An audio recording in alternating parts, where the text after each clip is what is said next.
Hello, everybody. Thank you so much for joining us here today. My name is Amelia, and I'm one of the founders of Happy Nation NFT, bringing well-being to the NFT space.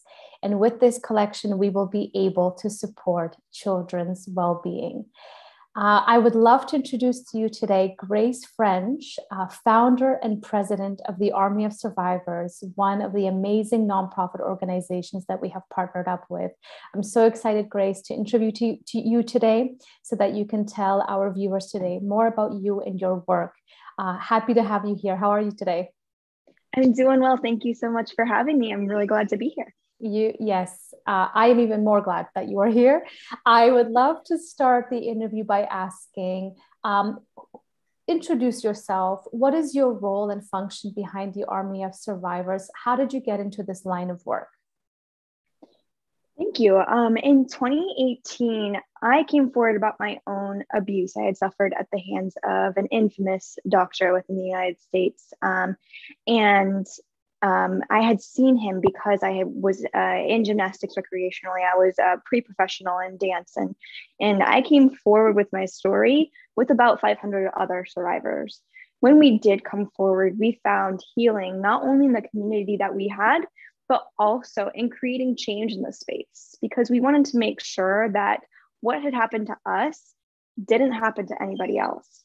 So with that energy and with that healing potential, the Army of Survivors was born.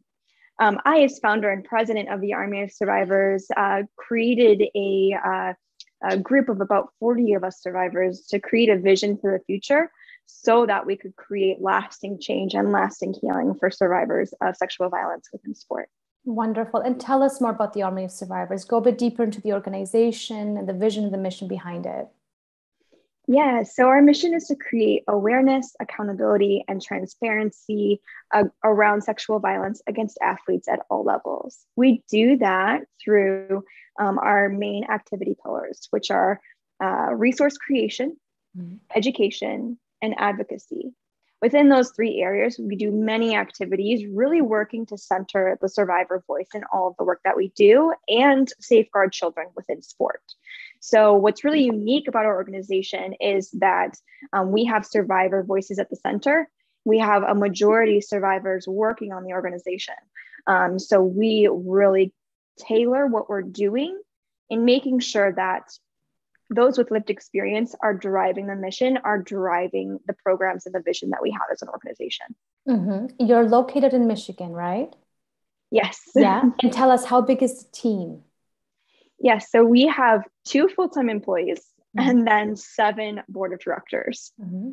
Fantastic. So very small but mighty. Small but mighty, exactly. And tell us how, you are fighting the fight for sure, advocating for others who have experienced the same. Tell us, give us an example of a heartwarming story or an example of, a story where you realized, wow, this is working, but we are actually making here a change. Give us an example. Yeah, I can think of so many, but the one that stands out to me from most recently is we are creating a educational program that is educating coaches on how to be trauma informed in the environments they create within sport. We have a lot of different people involved, and one of those people is a parent of an athlete, and they were involved in the creation of videos and B-roll in order to create the content for this curriculum. And because of their involvement, they started learning more and more about this subject. And they came to us afterwards and said, your voice, your story, and the work that you're doing at the Army of Survivors, specifically this program, allowed me to have a conversation with my child and with my athlete that I never thought I had to have, and gave me the resources and tools and the language to have that conversation. And I think that's so important, is seeing that the work that we're doing is giving resources and education to these people so that they can pass that along, and they can give that language, those resources, that education to athletes and child athletes specifically. So those athletes feel like they have a voice, know their rights, feel like they can speak up if they do end up in a situation that's potentially abusive. Yeah, I think I'm glad you said that, because it's it's a good reminder to understand that there are different players, different people to be educated, that could there's different perspectives to help the cause and to work towards the greater goal. So that's wonderful that you gave that example. Grace, with a potential donation from the Happy Nation NFT project, where would those resources go?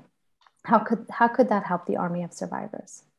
Yeah, so multitude of ways. One of the main focuses that we have right now is because we're such a small and mighty team, really building capacity, making sure that we're supporting our mission in the best way possible.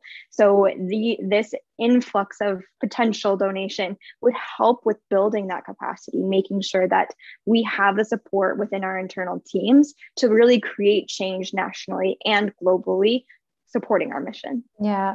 Nonprofits and non-governmental organizations always start off really small, right? And with the help, they can grow and become and do more work, make more of an impact. It's wonderful. If you are speaking right now to a survivor, where can they find you? How can they get the help that they need? Yeah, so a couple of ways. You can visit our website at www.thearmyofsurvivors.org. That has a bunch of resources, support, and a contact us form in case you need anything from us, which will go directly to me and the executive director. You can also find us on Instagram and Facebook at The Army of Survivors and on Twitter at Survivors Army. Wonderful. So this is where we all could find more about the Army of Survivors. Grace, your work is extremely inspirational. I'm honored to be partnered up with an organization like yours. Thank you so much for introducing yourself and your work today to our viewers, and we're looking forward to see where your work will take you. Thank you very much. Thank you so much for having me. All right. Bye-bye. Bye.